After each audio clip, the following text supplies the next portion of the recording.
नमस्कार दोस्तों, चलिए आज की क्लास में हम लोग देख लेते हैं एग्जिस्टेंस ऑफ मैटर, यानी जो पदार्थ का स्थायित्व होता है। ये टॉपिक क्लास 9th स्टैंडर्ड से रिलेटेड है। ठीक है, तो कोई भी matter that means solid, liquid, gas, तीन स्टेट में फिजिकल स्टेट जो उसकी होती है, तीन स्टेट होती है, एक सॉलिड, लिक्विड एंड गैस, है ना।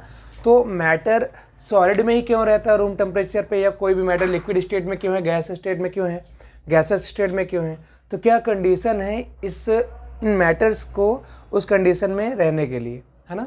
सॉलिड, लिक्विड, गैस में रहने के लिए कौन सी कंडीशन है, उनके एग्जिस्टेंस का रीज़न क्या है। ठीक है, तो यहाँ पे थोड़ा सा हम लोग कुछ पॉइंट्स यूज़ करेंगे, जैसे force of attraction between particles in any state of matter, है ना।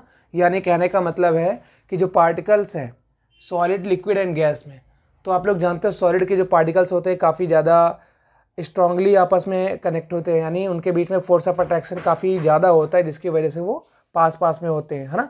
और लिक्विड में आएंगे तो फोर्स ऑफ अट्रैक्शन थोड़ा सा डाउन जाता है, तो वो पार्टिकल थोड़े से दूर जाते हैं, जिसकी वजह से उनके पार्टिकल्स की मूवमेंट बढ़ती है और उन सब्सटेंस में बहुत ज़्यादा मूवमेंट होता है। जैसे आप उसको फ्री छोड़ोगे, जैसे वाटर, लिक्विड, वाटर ले लिया, मिल्क ले लिया, कोई भी चीज़ें, जैसे आप बॉटल से ऐसे फ्री उनको छोड़ दो, यानी कहने का मतलब है कहीं गिरा दो, आप देखोगे तो देखो अपने आप फ्लोट करने लगता है। बट सॉलिड में ऐसा नहीं देख पाओगे, है ना। उसमें फोर्स ऑफ अट्रैक्शन इतना स्ट्रांग होता है कि उसके पार्टिकल, काइनेटिक एनर्जी उनकी क्या होती है, बहुत ही लो होती है, वो वाइब्रेट करते हैं, वो अलग चीज़ है अपना, ठीक है। लेकिन वहाँ पे उनका फोर्स ऑफ अट्रैक्शन बहुत स्ट्रांग होने की वजह से वो क्या करते हैं, उनका जो पार्टिकल है एक जगह पे कहीं सॉलिड रख दिया आपने, तो वो अपने आप दूसरी जगह पे नहीं जा रहा होता है, ठीक है। बट वहीं पे आप देखोगे अगर गैसेस स्टेट में फोर्स ऑफ अट्रैक्शन बहुत कम हो जाता है, तो उनके पार्टिकल्स बहुत दूर दूर हो जाते हैं।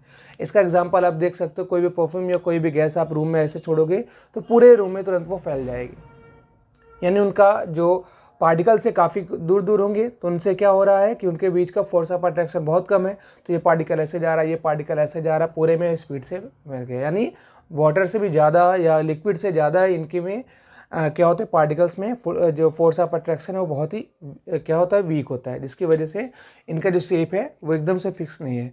तो इनकी जो प्रॉपर्टी आप लोगों ने क्लास 9th में पढ़ी ही हैं, ठीक है। तो थोड़ा सा देख लेते हैं इनकी क्या क्या कंडीशंस हैं। तो यहाँ पे अगर हम लोग देखें तो दो कंडीशन अगर मैं देखूँ यहाँ पे तो बन सकती हैं, I think temperature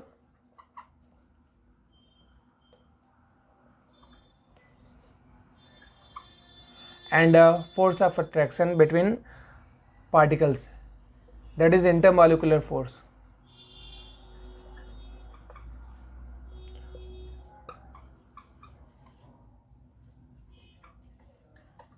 intermolecular force, इसको आप फोर्स ऑफ अट्रैक्शन भी कह सकते हो, फोर्स ऑफ अट्रैक्शन, ठीक है।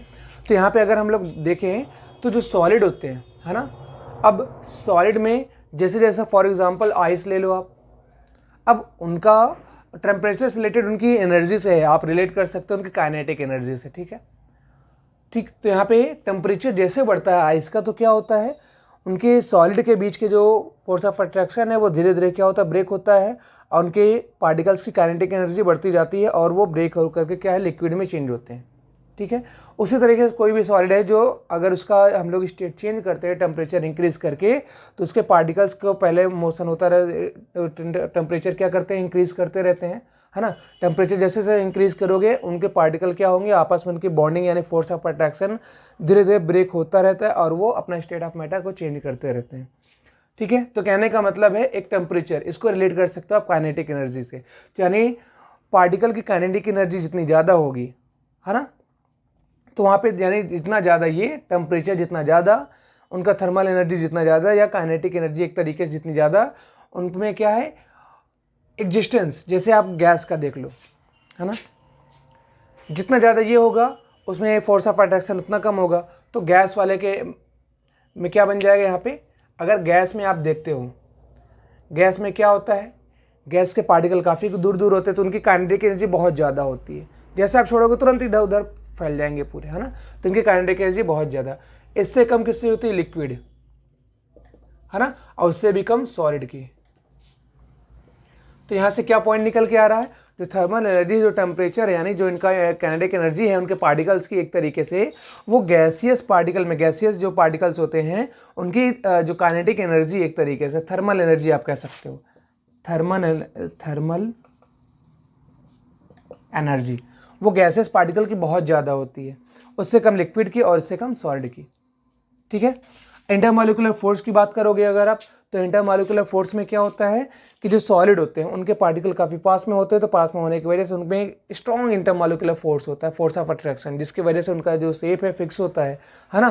तो इंटरमॉलिक्यूलर फोर्स यानी सॉलिड में बहुत ज़्यादा होता है, उससे कम किस में होता है, लिक्विड में, उससे कम गैस में।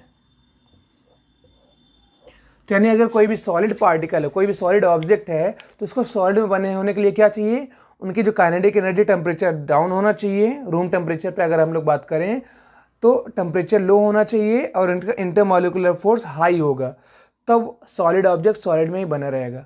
फॉर एग्जांपल जैसे आइस है ना, आइस को ले लो आप, तो आइस को अगर आप एकदम लो टेम्परेचर, फॉर एग्जांपल इसको फ्रिज के अंदर 0 डिग्री सेल्सियस पे आपने रखा है, तो टेम्परेचर एकदम लो है, तो उसका देखो इंटरमॉलिक्यूलर फोर्स बहुत ही स्ट्रांग है ना।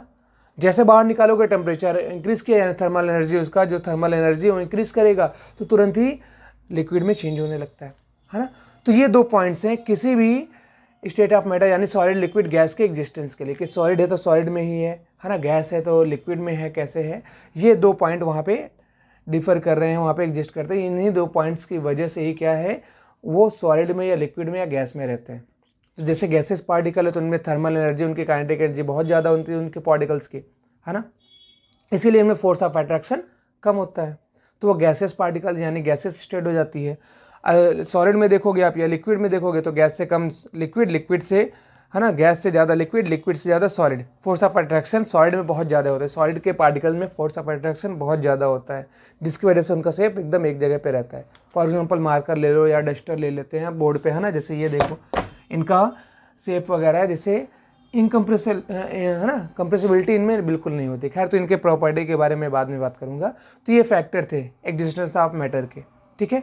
अब जैसे अगर रूम पे सपोज दैट क्या रखा हुआ है, 25 डिग्री सेल्सियस पे है, तो अगर यहाँ पे टेम्परेचर सपोज दैट किसी जगह का बहुत ज़्यादा बढ़ा दिया जाए, है ना, जैसे ले लिया जाए, हम लोग ले लेते हैं किसका एग्जाम्पल, एक आप ले लो मोम का एग्जाम्पल ले लेते हैं। ठीक है। अब मोम है, नॉर्मल रूम टेम्परेचर पे क्या है, एक कैंडल में है, बट अगर टेम्परेचर आपने बढ़ा दिया, सॉलिड फॉर्म में है, अगर नॉर्मल टेम्परेचर सॉलिड फॉर्म में है, जैसे आपने थर्मल एनर्जी यानी टेम्परेचर बढ़ाया, इंक्रीज किया, तो थर्मल एनर्जी उनकी बढ़ेगी, और जैसे थर्मल एनर्जी बढ़ेगी तो इनका स्टेट ऑफ मैटर चेंज हो जाएगा। यानी कैंडल के जो मोम है उसमें, उसको सॉलिड स्टेट में रहने के लिए रूम टेम्परेचर चाहिए, रूम टेम्परेचर उससे भी कम, जैसे टेम्परेचर बढ़ाओगे तो उसका स्टेट ऑफ मैटर चेंज हो जाएगा। तो कहने का मतलब है कि जो सॉलिड है, जैसे कैंडल का मैंने एग्जांपल लिया, उसमें जो मोम है, तो मोम का आप जैसे ही टेम्परेचर डाउन रखोगे तो सॉलिड में रहेगा, और सॉलिड में रहने का मतलब उसमें इंटरमॉलिक्यूलर फोर्स बहुत ही स्ट्रांगली रहेंगे। ठीक है। तो इस तरीके से आप कई एग्जाम्पल देख सकते हो। ये 2 पॉइंट्स हैं, उनसे एग्जिस्टेंस उनके समझने के लिए। ओके, चलिए देखते हैं नेक्स्ट क्लास में और।